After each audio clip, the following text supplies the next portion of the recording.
Hi everyone. My topic for today will be Deng Xiaoping's economic reforms, focusing on the agricultural reforms, which was crucial to rebuilding a broken China.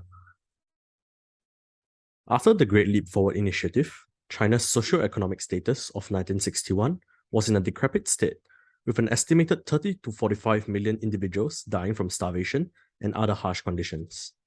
Farmlands were extremely damaged thanks to poor agricultural practices, massive deforestation being a consequence of China's effort to fill their factories. Housing was demolished in a large scale for raw materials, and massive amounts of capital and material resources were consumed by frivolous projects that showed no real increase in the production of final goods.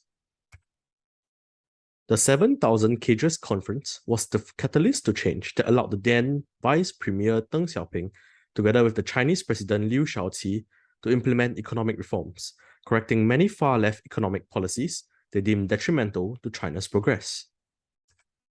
Mao's retirement was a factor that allowed for Deng Xiaoping's eventual rise to power as the paramount leader. Mao's initial stepping down and eventual passing were the opportunities that allowed for Deng Xiaoping to carry out widespread reforms that still impact China heavily today. His success reflects in China's current status as the second largest economy in the world, a far cry from the destroyed economy that he inherited. 三自一包 was an example of the economic reforms that Deng Xiaoping pushed for during the 7,000 Cages Conference. Referring to 3 freedoms and 1 contract, it was a step away from the traditional communist policies, implementing free market ideals such as land ownership. Under this initiative, households were allowed ownership of small plots of arable land, putting the general populace responsible for their own profits and losses. After providing the contracted amount of produce, households were allowed to keep their agricultural production. Though imperfect, the 三自一包 policy was a huge success, allowing China's agricultural production to rapidly recover from the devastation of the Great Leap Forward from 1962 to 1965. However, Mao's return in 1966 spelled disaster for Deng and his economic policies. He was branded as a traitor and was purged twice during the Cultural Revolution, with Mao's goal of seeking a return to orthodox or traditional communism. With this, the communist system's flaws were becoming increasingly apparent to all by the mid-1970s, with starvation and malnutrition still being a serious issue all over China, especially poorer provinces such as Sichuan and Anhui. Next, another key initiative that was crucial to economic reform was the household responsibility system, which was a result of the production responsibility system. This system solved 2 crucial issues of the commune system, which were the principal agent and the free rider problem, which was due to a lack of incentives.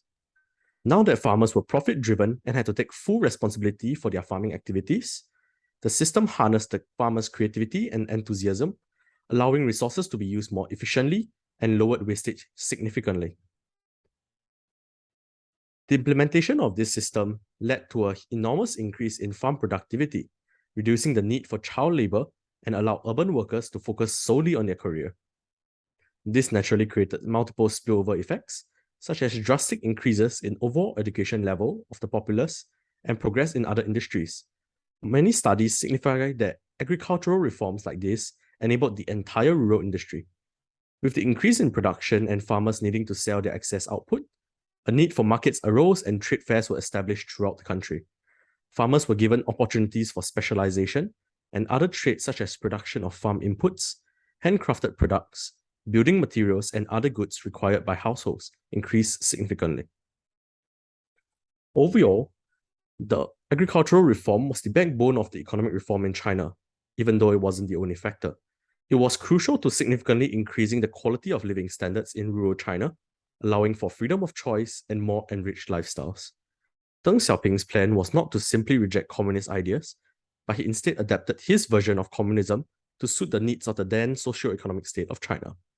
By moving away from strictly orthodox communist systems like the planned economy and Maoism, he was able to set China on the path to develop into the superpower economy it is today.